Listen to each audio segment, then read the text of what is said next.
Welcome back to the channel. Chris Morrison, Gulfside Ministries, here with Tim Nichols. Back with us today. Tim, thank you so much for being back with us yet again. Definitely my pleasure. So, I believe that because I'm awesome. No, I'm just kidding.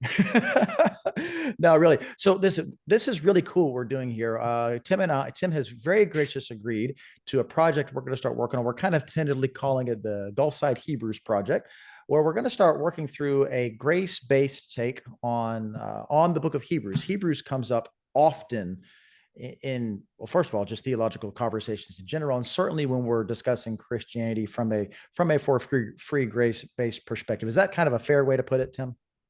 Oh yeah. Yeah, it's a hot spot. Right. And so if you've already seen the promo kind of video we did teasing this, one of the things Tim and I want to do is not simply answer the question of what does Hebrews not say, because there's a lot of debates over, especially like Hebrews 6 and all the warning passages. Do they teach you can lose your salvation? And we will cover those things. There are some resources on that already out there. One of the questions we want to find out is kind of what does this say? Say, okay, well, Chris, I'm convinced, Tim, I'm convinced that I can't lose my salvation. I'm in the grace camp. So what does this say to me, right? So I kind of tend to think, as Tim agrees here, that Hebrews written for us, right? Yes. So given that, we just want to start walking through the text and just kind of see what it reveals. We'll certainly again, address some of those controversial issues, but more than anything, we just kind of want to go verse by verse and just kind of deal with the text as we see it. So before we do, again, if you have any, of course, always subscribe and links. You can see these events as they come out. When we're done with this, the plan is to put it in a more of a printed, do some editing format, book format, things along those lines. Of course, check links for previous conversations with Tim, et cetera. Tim, before we really get going, anything you want to add, any perspectives you want to share here? Well, I like one of my goals as we talked about this for this project is to have it be about what Hebrews does say. Mm-hmm. One of the weaknesses of really anybody's interaction with the book of Hebrews, because this is one of those, like, not every New Testament, I mean, every book in the Bible will mess with your theology, but like Ephesians is a little more gentle on most people's theology than like Hebrews or James or First John. Right. Some of these books are really rough on you. And Hebrews is definitely one of the rough ones. And with anybody's handling of the book, it's really easy to get into like, let's talk about fence off all the things that it doesn't say. Right. And get so distracted by that we never do okay, but what is it saying and how does it apply to me? And we just get blinkered by that sometimes. And yep. I love theology, and I know that you love theology, but at some point we need to let's look at the theology for us rather than the theological debate, kind of in that idea. Yes. Yeah. Hebrews is probably my favorite book in the New Testament. I love this book, mm-hmm. and it has a lot to teach as far as like when I walk out the door after we're done recording, how I conduct myself. Absolutely. And I just want to tell just viewers in general, my viewers, and I'm sure Tim, people are watching this who Tim and I have known each other for a while, and he's forever. For example, in fact, I should probably link to the Provisionist Perspective interviews you did. Hebrews came up there as well, and you did some interesting work there. I just know that this is a passion, this particular book that you have, and you really do take this book in a way that's there's some reason, maybe it's just because you love it so much, that you have kind of dialed in to some takes on the book that I think are just really fascinating. And I want to share in that and be a part of helping other people see, I think, this book more clearly. So with that, go ahead. Yeah, looking forward to it. Let's do it. So I'm going to go and pull the text up. But as I do, Tim, why don't you go ahead and just kind of start giving us a background of the book before we look at verse 1, and it'll pop up on the screen. But let's do the standard authorship thing and who wrote it and when it was written, all just kind of general background. So we don't know who wrote it. One of my theology professors when I was in seminary told a story about his time at Dallas Seminary when one of his classmates got really interested in the authorship of Hebrews and spent months and months and months buried in the library trying to like beautiful mind it out, and ultimately they had to commit him. So Dr. Beck would finish by saying, so you might not want to know. Right. What we do know about the authorship of the book, and this comes up as we get a little further in chapter 2, this is a second generation uh, author. He talks about how these were things were first spoken by Jesus and then committed to us by those who heard him. So we know that this isn't somebody who sat at Jesus' feet directly, but this is somebody who sat at the feet of the people who did. Right. We know that they're writing to a group were of Judeans, people who are in danger of going back to they've been persecuted for their faith. This comes up later in the book. They're tired, and they're in some danger of relapsing and just going back to the temple worship and back to Judaism because they're exhausted. Right. And it turns out as we dig in, like these are also like these are kind of rock stars. These are people who are admirable and have received persecution and handled it well up to this point, but are being encouraged not to give up. So they're not a hot mess in the way that say the Corinthians were, Mm-hmm. but they're tired, and That's we're somewhere date wise. We're before, obviously if they're in danger of going back to the temple's still there. right. So pre So 70 AD. we're before probably the revolt breaks out in 68. So sometime like late 50s, early 60s, maybe mid 60s. It's a little hard to pin down. Sure. But somewhere in that range. So far enough out after Jesus, after his disciples.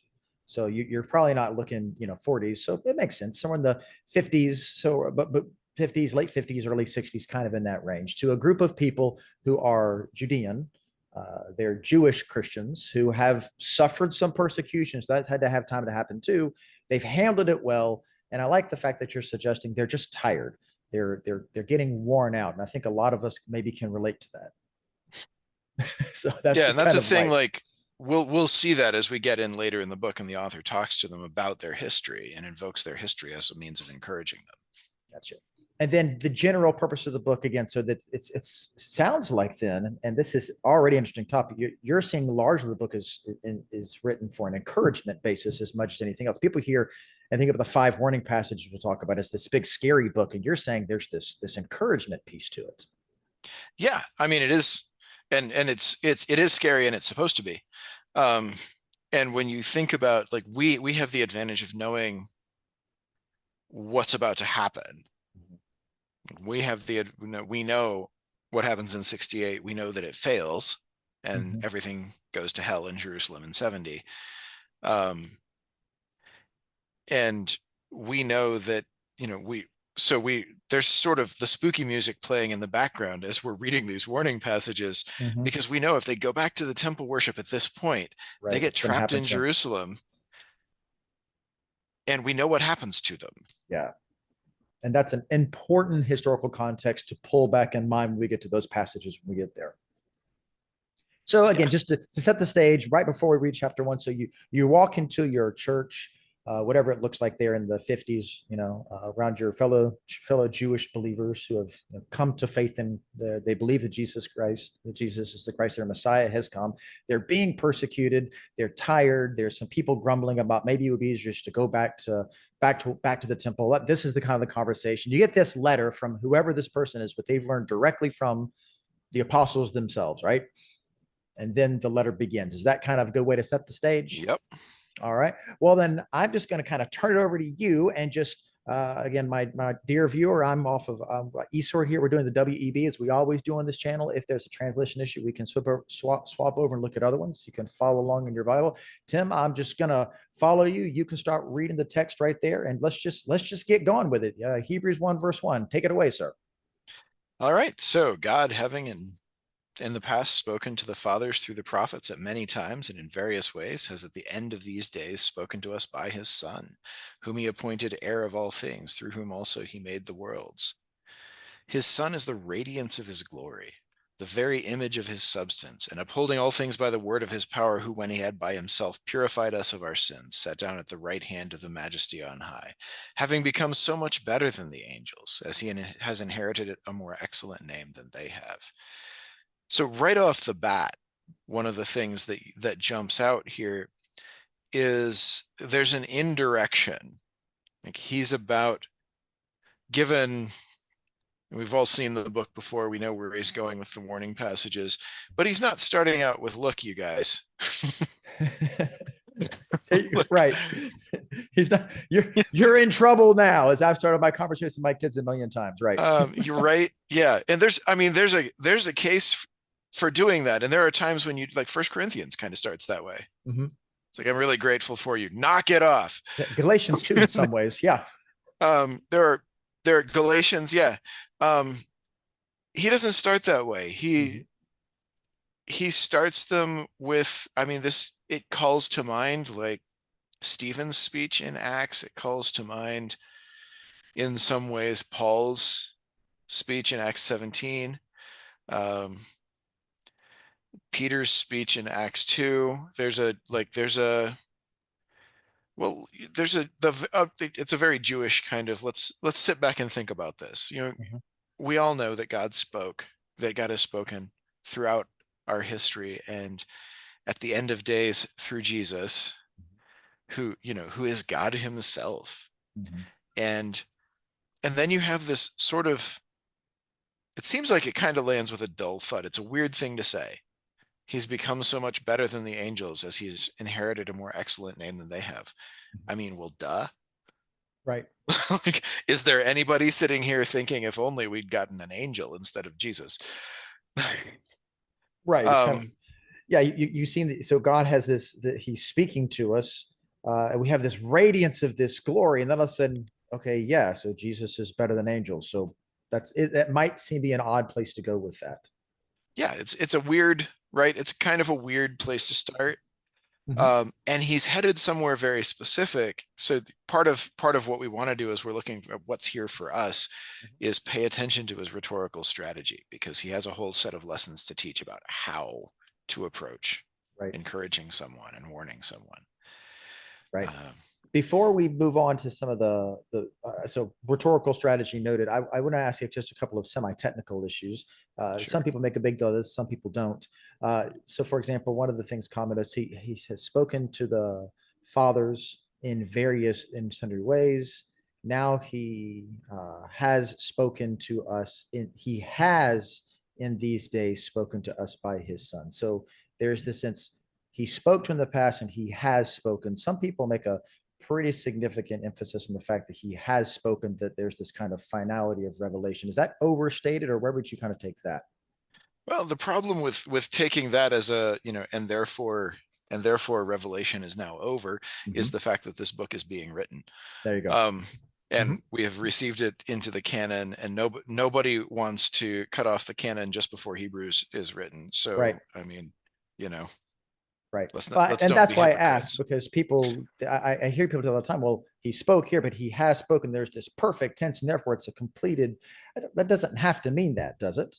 It can mean, it can just talk about it's the fact that he is in fact through this book. This is still Jesus speaking even through this very book, right? Yeah, and he's going to say that in a little bit. Um, we're coming up in chapter 3 when he starts with the today language, that God is still speaking, and There he you go. makes quite the point of that. So then the point being, so it's the speaking. He spoke here, and so it's before. So it's not so much about the finality of the revelation. It looks like he spoke in as the source, whereas before it's through fathers and prophets, and now the source of the revelation is the Son. And there's a kind of culmination there, right? Everything that, I mean, being a prophet before Jesus, you're still part of the buildup. Being a prophet after Jesus, you know, is a Mm-hmm. bit anticlimactic in some ways, right? Right. Um, you're pointing back. You may Mm-hmm. still, and there are plenty of New Testament prophets still active at this time, including the guy who's writing this book, right? Mm-hmm. Um, but you're pointing back. You're explicating what God has revealed in There you go. Jesus. Okay, got it. And then you have all the entirely true. You can comment or not as necessary. All the things that Jesus has done, including purifying us of our sins. He sat down at the right hand of the majesty. And when did he sat down? Because he's become better than the angels, inherited a more excellent name. And that sat down is going to turn out to be important, but he's going to tag it back in a couple of chapters. Okay, so let's just kind of hold that, pin it, and we'll come back to it later on, right? All right. What do you? So now we begin. we begin the "Do you have your Old Testament memorized" game. There you Um, go. and he's writing, and like, mind this, he's writing to a bunch of Judean Christians who grew up in the synagogue, and all of these passages that he's invoking are very familiar to them.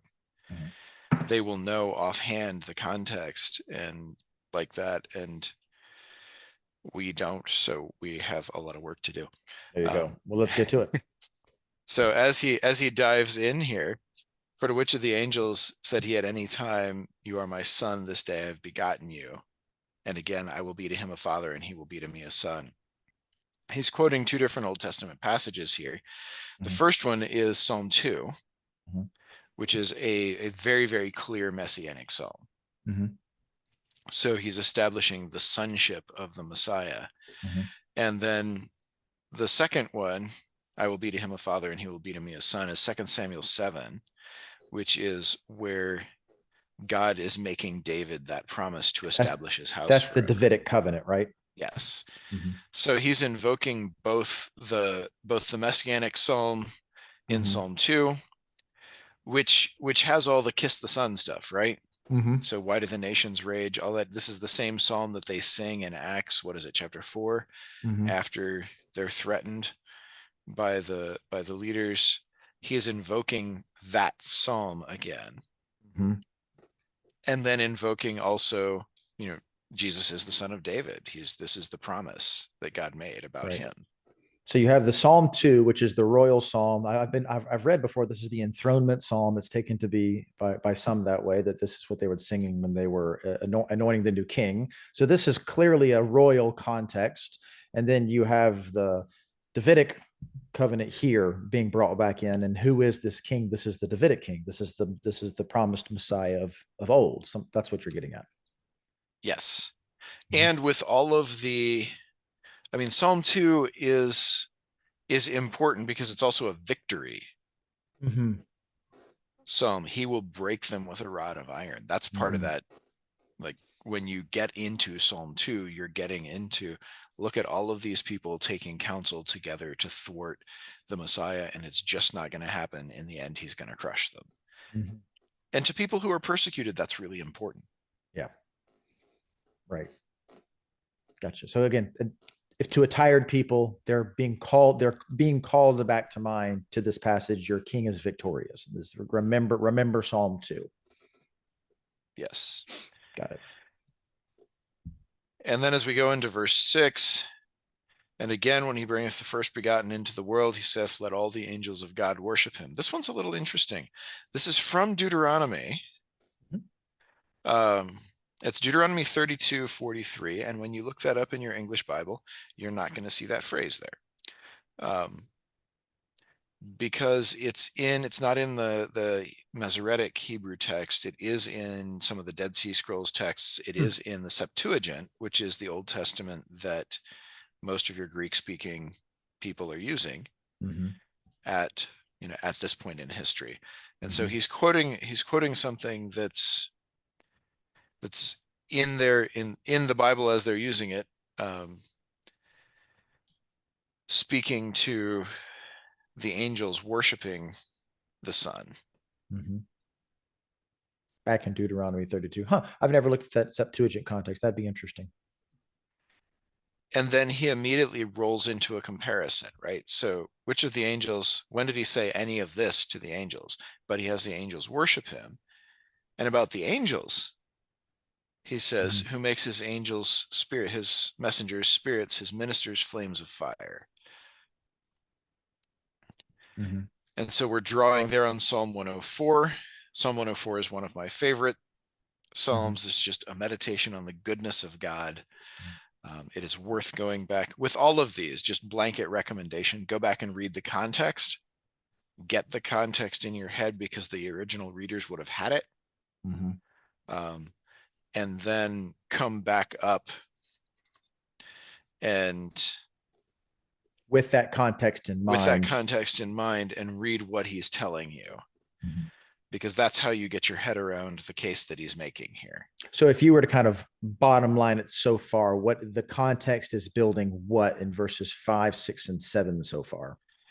So what he's building here in 5, 6, and 7 is there's a distinction between the angels and the Son, which is springboarding off of the last thing he said in verse 4. He's Mhm. justifying his claim that Jesus has become, not just is, he could make a case for the divinity of the Son, and therefore he's Mhm. above the angels, right? But that's not what he's doing, and this is really important.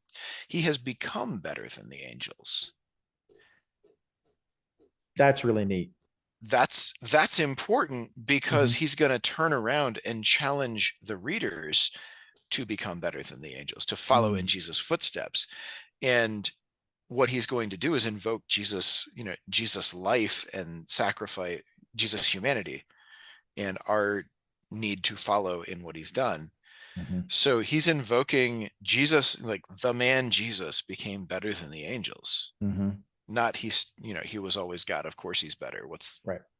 And I think this is so important because so often Christians, especially in the evangelical tradition, we focus so heavily on the divinity of Christ. We pay lip service and we believe in the humanity of Christ, but the deity of Christ rather is where all of our emphasis really is on. And that may be why verse 4 might be inclined to land a little flat. Well, of course, Jesus is better than the angels. No, this is the human Jesus of Nazareth. This man became, and of course, he believes in the deity of Christ, but this man is actually being exalted and becoming better. Yeah, and Jesus, as the second person of the Trinity, is of course entitled to sit on a throne above the angels, right? Mm-hmm. But the man Jesus, the son of Adam, Yeah.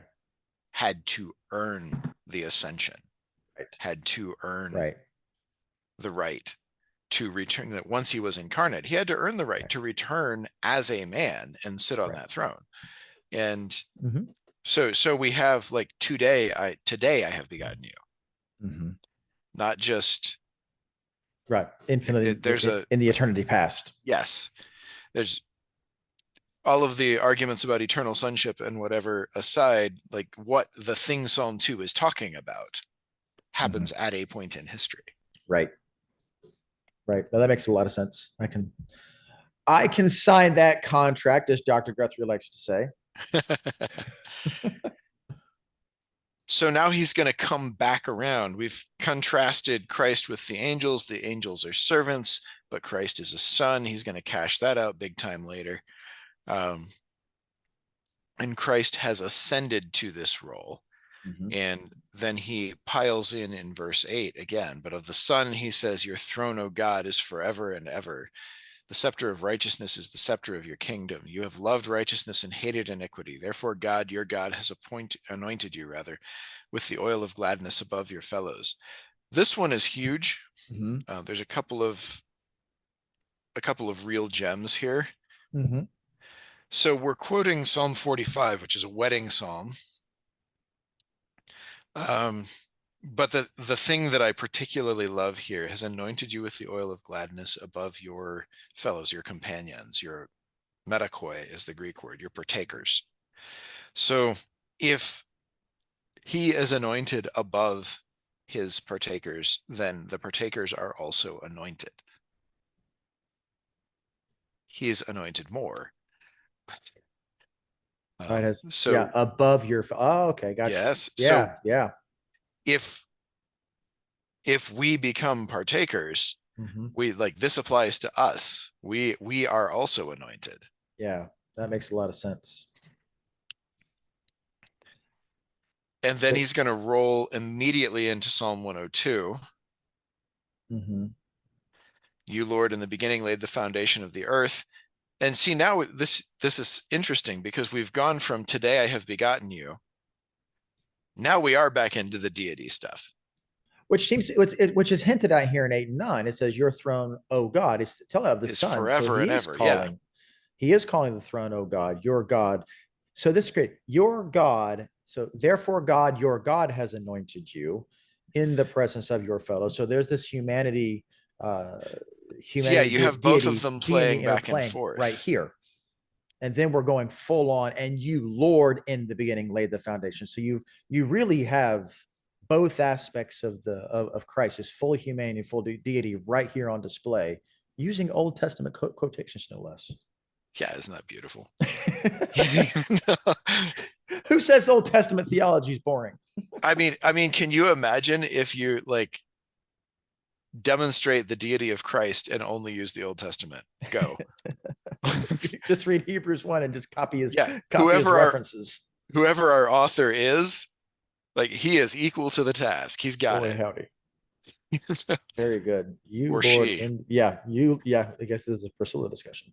You, Lord, in the beginning laid the foundations of the earth, the heavens, and the works of your hands. And again, that's said of the Son. That's just Yes. explicit.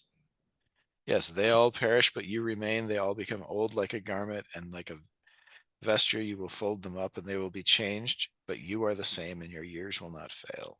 Mm. This is also, he's teeing up things that are going to be, when he starts talking about the priesthood of Christ later in the book.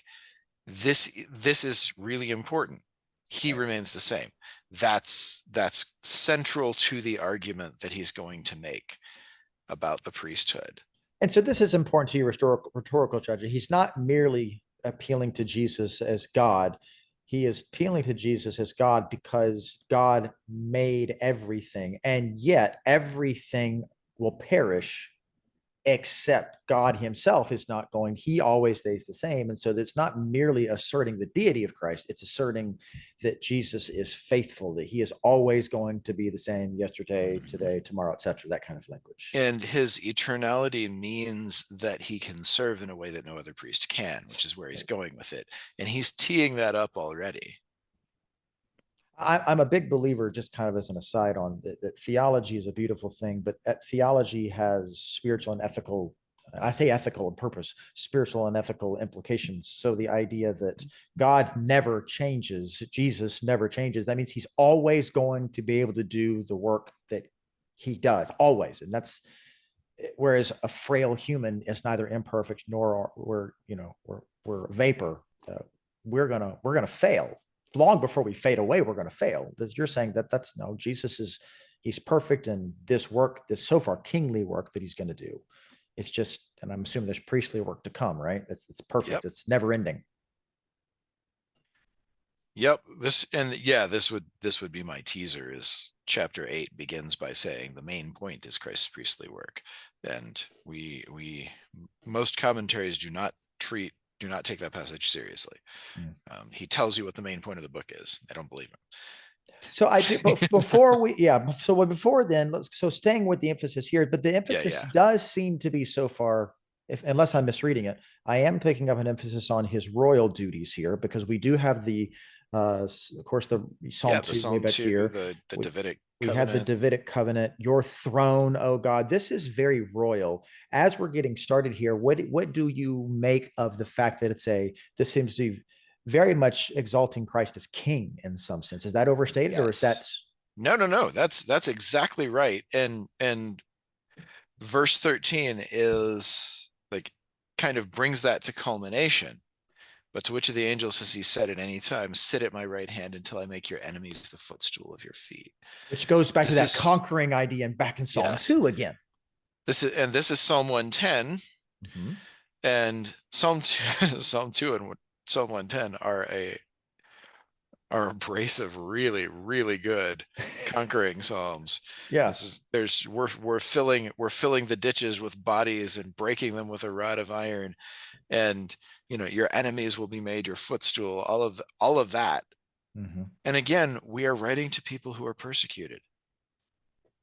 He begins with the kingship of Jesus and the fact that his enemies will be crushed. And that's a thing that we, his people, can count on. Mm-hmm. And he is eternal. He doesn't change. He's like he has earned his place, Mm-hmm. and he will never lose it. If that doesn't like get your confidence going when you're tired, what will, Right. right? Like you're meant to walk out of church after you read this letter going out like you've been commissioned to enforce the law of gravity. Mm-hmm. These things are just going to happen. We are moving with what God is doing here. And again, I want to tie this back to your early comments.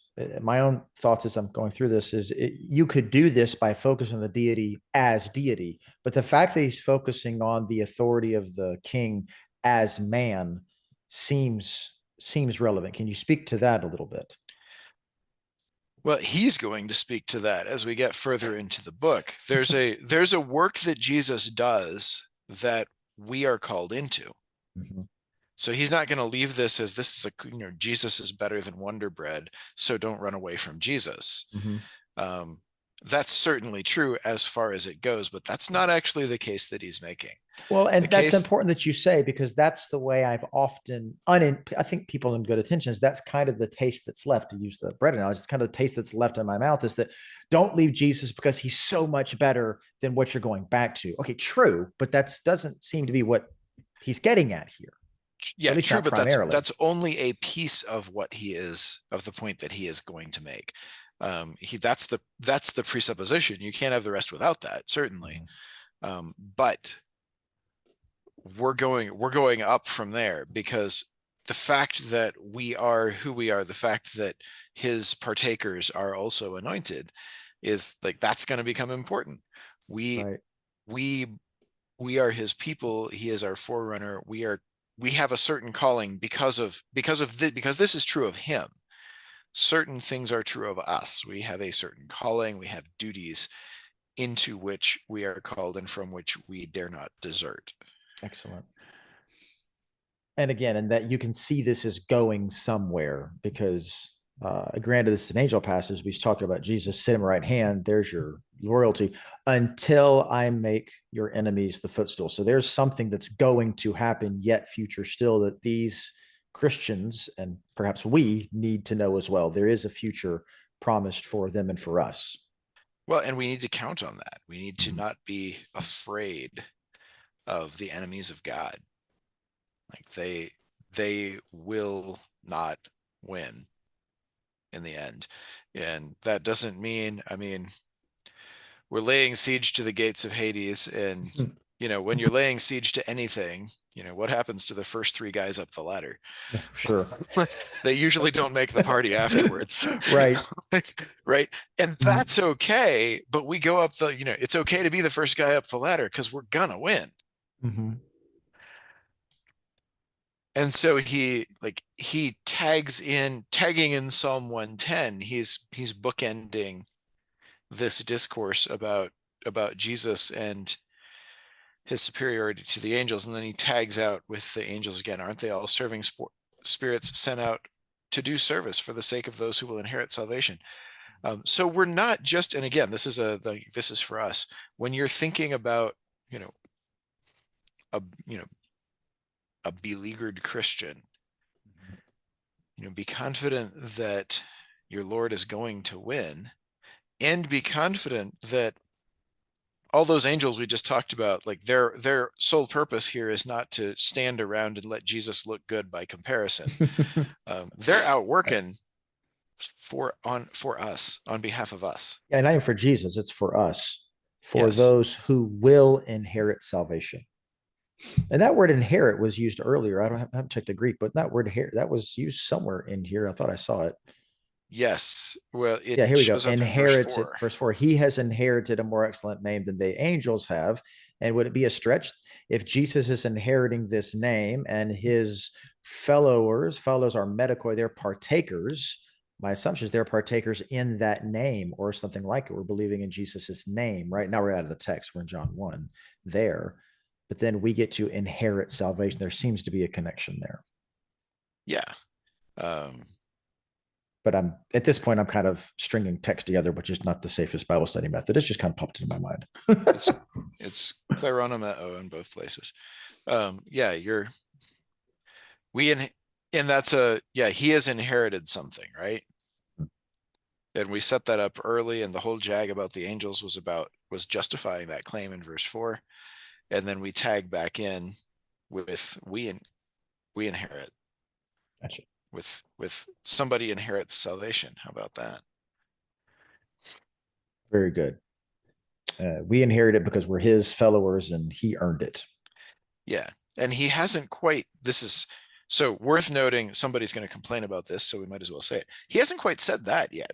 Sure. True. Like the we inherit it, that's I'm drawing on the beginning of chapter 3 here, but he hasn't said that. He's just, there's somebody who will inherit There, yeah, salvation. that's true. There for the service of those who will inherit. Yeah, it does. That's right. He hasn't pulled us into that yet. Not yet. He's just there will be people who Jesus will inherit this because Jesus himself has already done that. Yep. So he is speaking to us. So there we can Spoken to us. imagine Yeah. if we can have a connection that's coming, but it's not here yet. Fair enough. Good. See, that's the good technical. That's good, careful. That's paying attention to details. So we don't say too much too fast. We can prefigure where things are going, but let's say what we're supposed to, right? So bottom line, I'm hearing a lot of calls to confidence because of who our king is and the well again our because the who the king is, and we should he will win. Yep. And as long as we have reason to think we're in this team, we're going to be all right. Yeah. Although we may die horribly in the meantime. That's right. There you go. A whole lot of us have. Yeah. Many have. Well, very good. Well, I know we're gonna probably pause here, chapter 1. We'll come back to chapter. Any final thoughts you wanna add, or anything else you wanted to mention here before we close out this portion of the text, sir? I mean, since we're at the beginning, I'll say it. This is just the teacher in me. I'm going to say it again. Mm-hmm. Like, the biggest favor you can do yourself as you're going through this book is go back and look up every single Old Testament context. Mm-hmm. And it's a chore because it's like reading one of those old Puritan books where like every third word you're back in the dictionary. Mm-hmm. But do it. It's worth it. Gotcha. So what I will do to help that is I will put when this in the description below there'll be little links to all the some Bible Gateway passages. Eat one of those. Just click it. So if you forget which one is it, just click it. It'll take you. Oh, that's right. Psalm 2. Oh, there's Psalm 110. I'll just take you right to those passages, and then you can make it a little easier Perfect. for you. Okay. Well, very good. Anything else then, sir? Are we that is that it for the day? I think we're there. Very good. Well, I'm excited. I'm really looking forward to continue this. So next time we'll be back in Hebrew. We'll be back in chapter 2, however far we get into that. And until the next time, may God richly bless you, Tim, and you, dear viewer, as well. God bless. Thanks much. Bye. Amen.